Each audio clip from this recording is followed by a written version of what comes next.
Hey, what's up guys? FOX54 Weather Impact Chief Meteorologist Jordan Dressman. It's nearing Christmas time. Today I have a very special episode of Feast and Forecast for you, partially because I am joined by one of my favorite little co-hosts. What's your name?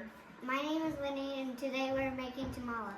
Tamales are a really fun Christmas dish that we make a lot of times during the holiday season. I married into a Mexican family, and this is probably one of my favorite traditions. I love tamales at Christmas time. So we have a couple of things here. We've done a fair amount of prep work just because tamales are a multi-day thing. One of the things we're going to use to hold our actual tamale meat, can you tell everybody what these are? These are husks. And do you know what this is? This goes in our tamales. Do you know what this is? Masa. Masa. So we can do a couple of different things with our masa. You can actually make this from scratch, but we've gone the easy route and gone to our favorite Mexican grocery store here in Huntsville, and we've just bought a tub of masa. So there's a couple of things that we're going to do here coming up, and we'll talk about those in just a second. So when we're making our tamales, there's actually a fair amount of prep work that goes into this, and a lot of the work is actually done the night before. And one of the main ingredients are these little dudes. Winnie, can you tell everybody what these are? Chili pods. And what do we do with these? Do you know? We boil them. Yeah, we boil them. So we add our chili pods in with a little bit of water and some onions, and we essentially boil them.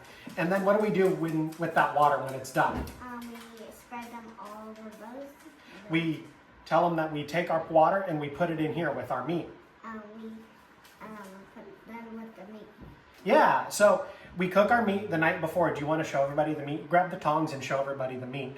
So this is just simply a pork shoulder. I got these at Kroger. And we put it here in the crock pot, and we take our boiled water and we just kind of pour it over the pork shoulder, and it sits there all night. So what you end up getting, here, let me help, I'll hold this up.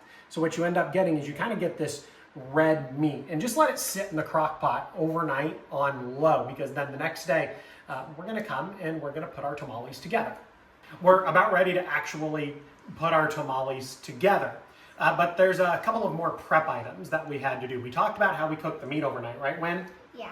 But we also had to do something to our corn husks. Our corn husks are sitting here in a pot of water. Why did we put them in a pot of water? We put them in the pot of water overnight so they can be soft. Exactly. So these have just kind of put in a pot of water overnight, or if you're going to make your tamales in the afternoon, you can also put them in the morning of. But like Winnie said, it's more ideal that we put them in overnight. So we just have our corn husks hanging out there. And then Winnie, we had Grandma help us make a concoction, right? Mm-hmm. So what's all in here? Can you tell everybody?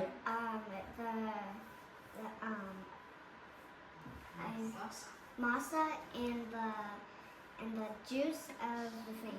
Yeah, so we took a little bit of our masa, which our masa has actually been sitting out because we wanted it to get more malleable and easier to work with. So it's actually sitting at room temperature. So we had Grandma put a little bit of masa in a stainless steel bowl. Do you know why we use a stainless steel bowl? To make it so like, because it's some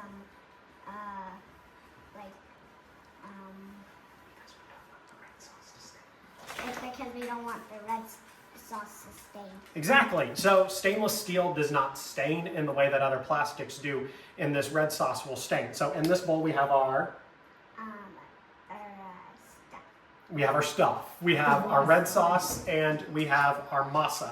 And then what we had Grandma help us with is Grandma just kind of combined. She's much better at making tamales than Winnie and I are, right? Mm-hmm. Mm-hmm. So she just kind of knew. So next we'll actually put one of our tamales together. Okay, so now it's actually time to construct our tamale, and honestly, this is where I'm going to fail miserably. So I actually decided to bring Mrs. Dressman into the equation, and her and my niece Winnie are actually going to walk us through on how to construct our tamale. So first thing we're going to do is grab our husks. So we, like Winnie said, they've been soaking overnight, and we discard any of the ones that are skinny. Like here's an example of one that just would be too small to make a tamale. So you want to make sure that they're wide enough to spread the masa across. So I like to get myself a big spoon, and then you're going to use the back side of it and just get yourself a good generous amount on the back of the spoon. And you're just going to spread it across as evenly as you can. Now I like a good thick masa on my tamale. So I like to do a nice good coat. And you don't want to go all the way to the edges because it will kind of squish out. So you just kind of want to do it just like so. What do you think, Winnie? Does that look good? Yeah. Okay. Do we go all the way down? No, you only go about halfway down because this part gets flipped over, which I'm going to show you in just a minute. So actually I think I need a little bit more. There you go. So we're going to spread our masa, and then now this here is pork. Typically we use pork or beef. You want it in a shredded form. So you're going to take a little bit of meat here with the tongs and just put it in the middle, almost like you would do for a burrito. That's a little bit much, so we're going to put some of that back. What do you think, Winnie? Does that look good? Yeah. Yep. Okay. So then we're going to fold it over like this, one side and then the other side. Fold the wings in, kind of smash it down, and then you're gonna flip this over. You'll see the juice is kind of spilling out. That's okay. It's not a super clean project. And then you're just gonna fold it in half like that, and then we like to set ours aside because then we're going to steam them all at once. So we're gonna finish doing that here with all the rest of these husks, then we'll be right back.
Okay, Winnie, we've made all our tamales. You did a really good job. Thanks. Now, we're gonna cook our tamales. How do we cook our tamales? We're gonna put some water in here, and then we're gonna put them in there, and then we're gonna set it for 2 hours. Correct. So we're gonna fill our pot with water, and the pot kind of comes with a convenient line. And so we're gonna fill the pot up to the line with water. And then I've got this plate here. The plate actually fits down into the pot. And then we'll stack our tamales kind of on this plate, but we want to make sure the steam gets to the tamales, right? Mm-hmm. So we're going to stack them kind of like a chimney. We're going to kind of stack them vertically to make sure the steam gets around our tamales. Mm-hmm. And how long did you say we're going to cook our tamales for? 2 minutes. 2 minutes? Yeah. How about 2 hours? 2 hours. 2 hours. And then after the 2 hours, and during that 2 hours, we'll probably have to put some additional water in here a couple of times because the water is gradually going to evaporate as it steams our tamales. And then after that, do we finally get to eat? Yep. Okay, how many tamales can you eat at one time? I can probably eat 2. Just 2? 1. Oh, just 1. Okay, well, I'll eat Winnie's other 10 tamales as long as she's only eating 1 or 2. And don't forget, when our tamales are done, you got to take the corn husk off of them. The corn husk just kind of acts as a wrapper. We'll come back when they're finished.